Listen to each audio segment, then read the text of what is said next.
Fue condenado injustamente, pero segundos antes ocurrió esto, te romperá el corazón.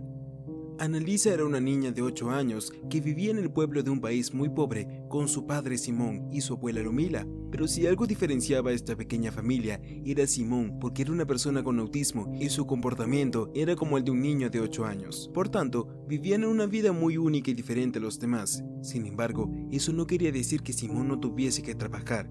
De hecho, se había comprometido a ganar suficiente dinero para comprarle a Annalisa un peluche muy hermoso que había visto en una tienda. Simón trabajó arduamente hasta conseguir el dinero suficiente y cuando finalmente fue con Annalisa a la tienda para comprarlo, se dieron cuenta que un soldado del gobierno se lo había comprado a su hija. Aquello molestó un poco a Simón, quien intentó tomar el peluche de las manos de la niña, pero el soldado lo empujó y cayó al suelo. Annalisa le dijo a su padre que no importaba, que estaba bien no tener el peluche, porque ahora tenían suficiente dinero para otras cosas. Simón estuvo tranquilo y trató de olvidar el peluche. Días después, lo invitaron a trabajar como mesero en una fiesta privada, la cual resultó ser de la hija del soldado, y para sorpresa de Simón, la niña llevaba consigo el peluche que había intentado comprar. Quiso hablar con ella para comprárselo, pero la niña estaba entretenida y malinterpretó lo que Simón le decía. Pensó que él quería jugar y empezó a correr hasta dirigirse a un pequeño acantilado, desde donde cayó sin darse cuenta. Simón escuchó como alguien en una casa cercana gritaba al ver lo que sucedió y bajó a salvar a la niña,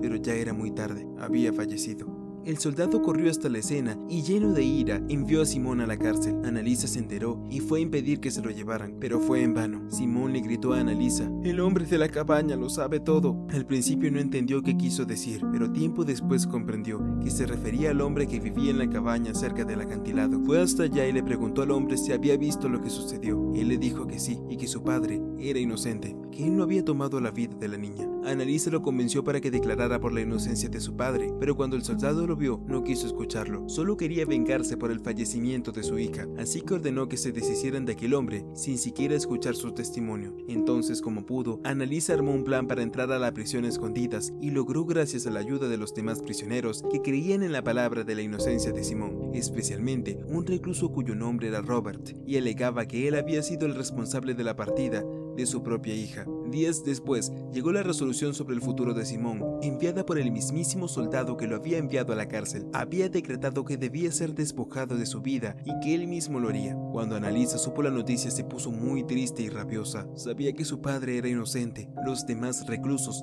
también lo sabían. Pero aún así la venganza que sentía el soldado era más grande. A Simón no se le dijo nada acerca de la decisión del soldado hasta que Annalisa fue hasta la prisión de nuevo y le contó todo a su padre para advertirlo. Este empezó a llorar desconsoladamente, y los otros reclusos, que tampoco sabían nada, no querían permitir que tan injusticia se llevara a cabo. Así que después de que Annalisa se fue aquel día, los reclusos idearon un plan, pero no se lo dijeron a Simón para que no lo estropeara. Finalmente, el día llegó y Simón estaba siendo preparado para el momento final de su vida. Annalisa y su madre Lumila fueron llevadas para despedirse, y así lo hicieron. Cuando se fueron, Simón se quedó sentado con una bolsa de tela sobre su cabeza esperando a que lo buscaran, pero de pronto sintió como alguien lo tomaba a la fuerza y se tranquilizó al escuchar la voz de Robert. Este le dijo que se quedara tranquilo, que él tomaría su lugar porque él sí era culpable del delito de su propia hija. Así que le quitaron la bolsa a Simón de la cabeza, las cadenas y la ropa que llevaba. Se le colocaron a Robert y este se hizo pasar por Simón en el momento del castigo final. Después de eso, los reclusos llevaron a Simón con un compañero que recién había salido libre. Lo montaron en un auto y se dirigieron a la casa de Annalisa y Lumila. Cuando llegaron, no tuvieron tiempo de dirigir mucha palabra, tomaron sus cosas y se fueron a vivir a otro país.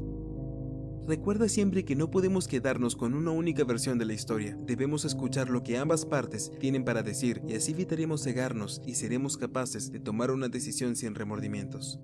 Esto es todo. Gracias por llegar hasta aquí. No olvides dejarnos tu reacción, tus comentarios y seguirnos. Nos vemos en el próximo video.